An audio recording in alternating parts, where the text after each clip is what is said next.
Good morning, students. Today's topic is merits of departmental undertakings. बेटा पिछले topic में मैंने आपको बेटा डिपार्टमेंटल अंडरटेकिंग का मीनिंग बताया था। डिपार्टमेंटल अंडरटेकिंग के मैंने कुछ एग्जांपल्स बताए थे। उसके बाद हमने डिपार्टमेंटल अंडरटेकिंग्स की फीचर्स की थी। आज के टॉपिक में हम बेटा डिपार्टमेंटल अंडरटेकिंग्स के मेरिट्स करने जा रहे हैं। मेरिट्स में इसका पहला पॉइंट है इजी फॉर्मेशन। इजी फॉर्मेशन का मतलब है बेटा इसे बनाना इजी है, इसे बनाना जो है मुश्किल नहीं है। तो कैसे इसकी फॉर्मेशन इजी लेवल पे की जाती है? These undertakings are formed very easily as registration is not needed for their formation।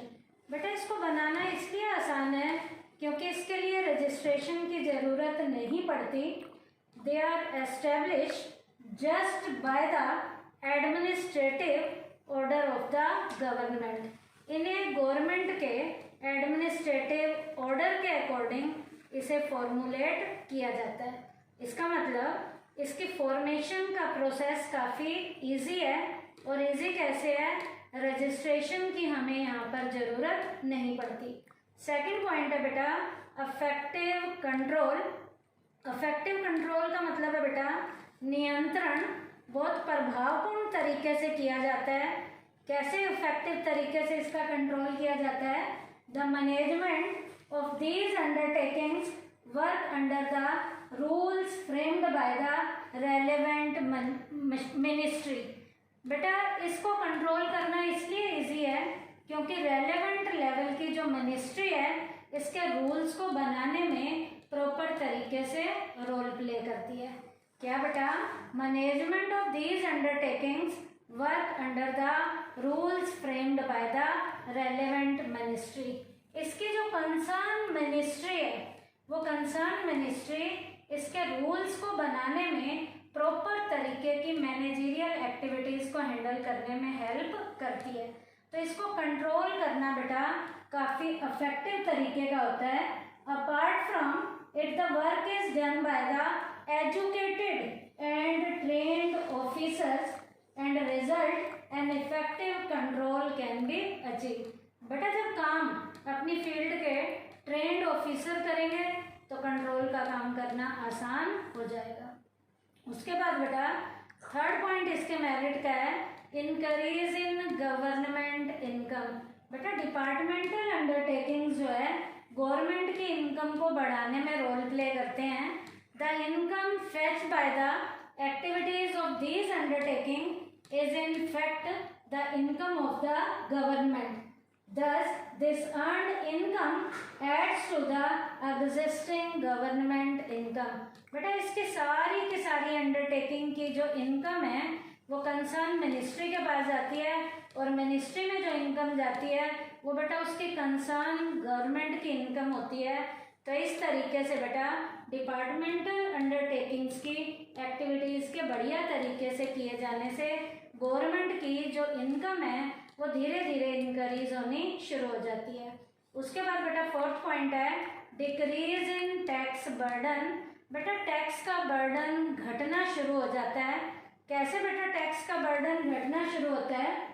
Government put taxes on the public to meet its expenditure. This need is naturally fulfilled as soon as the departmental undertakings have their income.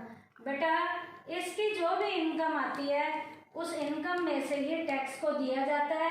As a result the government lessen the burden of taxes on the public.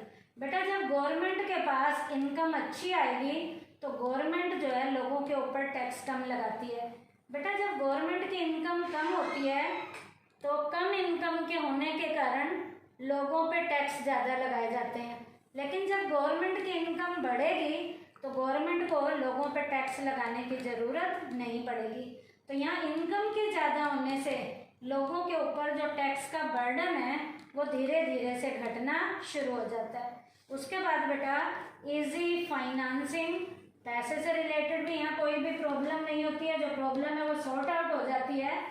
Financing becomes very easy as it is manage by the government. बेटा financing करनी आसान है क्योंकि इसकी सारी managerial level की activity concern ministry या जो कंसर्न गवर्नमेंट जो है वो संभालती है, जिसके कारण बेटा फाइनेंसिंग में किसी भी तरीके की कोई भी प्रॉब्लम नहीं आती।